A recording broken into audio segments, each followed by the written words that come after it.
bir qaror, mingta taqdir.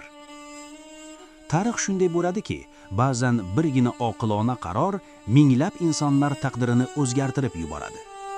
19-asrda Xiva xoni Ollaqulixon aynan shunday qaror qabul qilgan edi. 1000 savdogar tutqunlikda. 1840-yil Rossiya hududida 1000 ga yaqin xorazmlik savdogar tutqunlikda qoladi. Karvon yo'llari yopiladi, savdo to'xtaydi, minglab oilalar tashvishda edi. Kuch emas, aql. Ollaqulixon muammoni qurol bilan emas, aql bilan hal qildi. U Xivada saqlanayotgan rus asirlarini ozod etib, asirlar almashuvini taklif qildi.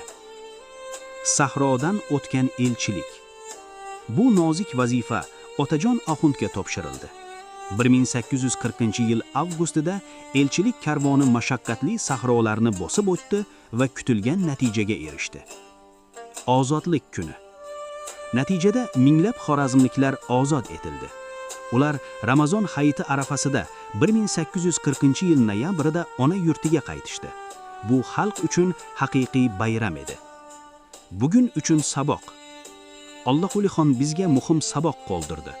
Ba'zan eng katta g'alaba jangda emas, balki oqilona qarorda bo'ladi.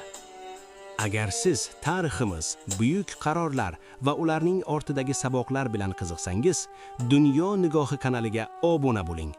Videoga like bosing va fikringizni izohlarda qoldiring. Biz bilan birga tarixni chuqurroq anglaymiz.